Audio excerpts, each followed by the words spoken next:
चलिए, अब usage of a, an और द के बाद बारी आती है ओमिशन ऑफ आर्टिकल्स की।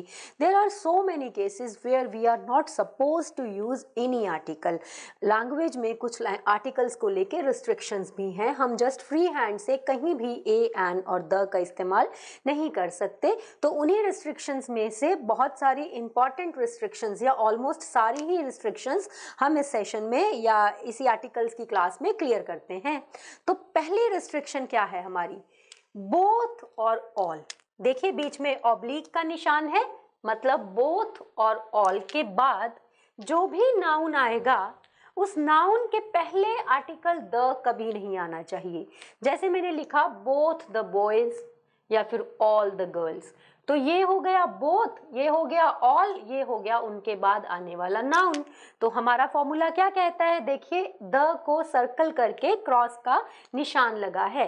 तो बोथ और ऑल के बाद आने वाले नाउन के पहले कभी भी आर्टिकल द का इस्तेमाल नहीं होगा। और ए का और एन का तो लगभग इम्पॉसिबल है, कारण ये एक से ज्यादा के केस को दिखाएंगे, माने प्लूरल बॉडी को रिप्रेजेंट करेंगे और बॉडी प्लूरल हो जाएगी तो ए और एन अपने आप एलिमिनेट हो जाएंगे, द को एलिमिनेट हमने कर दिया। उसके बाद से नेक्स्ट, जब भी बात हो टीवी या टेलीविजन के साथ में ऑन या वॉच की, जैसे I am watching TV, my father was on TV, तो जब भी बात टीवी की आ जाए और टीवी के साथ वर्ब लग जाए वॉच और प्रेपोजिशन लग जाए ऑन, तो आपको याद रखना है टीवी या टेलीविजन के पहले आर्टिकल द का इस्तेमाल गलत हो जाएगा। तो इधर भी इस द को सर्कल में करके लगा दिया हमने क्रॉस।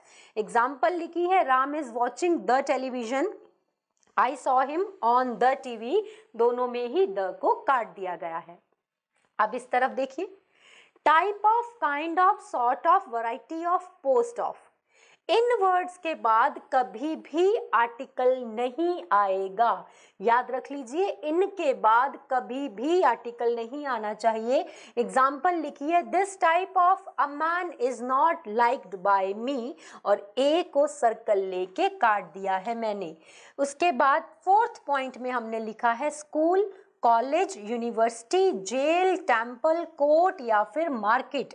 इन वर्ड्स के आगे कभी आर्टिकल नहीं लगता, लिखा भी है नो आर्टिकल। तो Radha has returned from the school, no, Radha has returned from school. I am going to the market या I am going to a market, no, I am going to market. Okay, तो in 4 points के बाद let's move कि next हमारे पास में article के omissions में क्या है जो लैंग्वेज हमें रिस्ट्रिक्शन करके दे रही है। चलिए अब उन पे बात करते हैं। चलिए अब ओमिशंस में नेक्स्ट पॉइंट में हमारे पास क्या है? नेम ऑफ मील्स, खाने के नामों के आगे आर्टिकल नहीं आता। जैसे आई हैड ए लंच या he had a good breakfast, ऐसा नहीं होता। लंच, ब्रेकफास्ट, डिनर या किसी भी मील के आगे हम आर्टिकल ए नहीं लगाते। तो देखिए मैंने आर्टिकल लगा के काटा है, लेकिन एक्सेप्शन लिखी है। एक्सेप्शन का मीनिंग क्या होता है? एक्सेप्शन का मीनिंग होता है अपवाद। दैट इज एक्सेप्शनल केस है, sometimes it can be happen.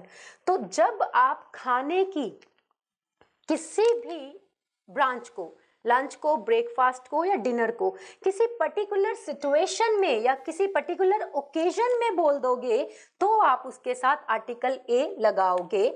जैसे यहाँ पे हमने क्या लिखा है? Special situation. तो अब लिखा है lunch has been organised for mister president. अब मिस्टर प्रेसिडेंट के लिए लंच ऑर्गेनाइज हुआ है, स्पेशल सिचुएशन हो गई, तो हमने लंच के आगे आर्टिकल ए लगा दिया। उसके बाद से लिखा है before means of transportation. Transportation मतलब आवाजाही के संसाधन, तो उनके आगे आर्टिकल ए कभी नहीं लगता, ना ए लगता है, ना एन लगता है, ना द लगता है। तो I travel by car, by a car नहीं लगाना। हाँ, लेकिन कार अगर आपके घर में खड़ी है तो definitely you will write that I have a car, तो वो कार खड़ी है। जब हमने ट्रांसपोर्टेशन लिखा है तो मतलब हम उसको आवन जावन में यूज कर रहे हैं, तो उस सिचुएशन में इनके साथ आर्टिकल नहीं लगते। फिर लैंग्वेज के नाम के आगे कभी आर्टिकल नहीं लगाता, नहीं होना चाहिए। The English, the French, the Spanish नहीं होता है। क्यों? क्योंकि अगर हम किसी भी लैंग्वेज के आगे आर्टिकल लगा रहने देते हैं तो समहाउ वो एक नेशनैलिटी बन जाता है। जैसे ही नोज द इंग्लिश, तो द इंग्लिश जब इंग्लिश के आगे द रह जाएगा तो यहाँ मीनिंग हो जाएगा अंग्रेज। जैसे द हिंदी, तो द हिंदी मीन्स इंडियंस। तो याद रखो नेशनैलिटी बन जाएगी अगर भाषा के आगे द लगा दोगे, तो भाषा के नाम के आगे आर्टिकल कभी नहीं होना चाहिए। अब नेक्स्ट पॉइंट देखिए, यदि एक ही व्यक्ति या वस्तु के, लिखा है टू पर्सन्स और थिंग्स और इधर लिखा है टू एडजेक्टिव्स, अगर एक ही वस्तु, स्थान, व्यक्ति के दो गुण बताए जाएंगे तो दोनों गुणों के आगे आर्टिकल कभी नहीं लगाना। जैसे Ram is an intelligent and A handsome young man. अब कितने लोगों की बात हो रही है? बट ऑब्वियस राम की, लेकिन राम की क्वालिटीज कितनी बताई गई हैं? दो। एक तो उसे इंटेलिजेंट कहा गया है, एक उसे हैंडसम कहा गया है। तो एक ही व्यक्ति या वस्तु के दो गुण बता दिए जाएं तो सेकंड हाफ के आगे आर्टिकल नहीं आएगा, आर्टिकल हमेशा फर्स्ट हाफ के आगे आएगा। फिर फर्स्ट हाफ वोवल हो तो एन लगाइए, कॉन्सोनेंट हो तो ए लगाइए, लेकिन पीछे वाले के आगे आर्टिकल नहीं लगेगा।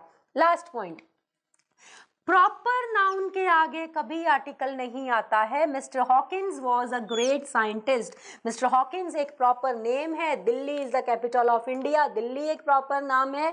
तो आप याद रखेंगे आर्टिकल का ओमिशंस कभी भी आप ना भूल जाएं, क्योंकि आर्टिकल्स को कहाँ कहाँ अप्लाई करना है ये हमें इजीली याद रह जाता है, लेकिन ओमिशन हमें दिक्कत देता है। तो ओमिशंस हमें कभी नहीं भूलने हैं। आर्टिकल के चैप्टर के साथ इतना ही। नेक्स्ट अपने चैप्टर में देखते हैं हम क्या पढ़ेंगे। तब तक के लिए इसे पढ़िए, रिवाइज करिए।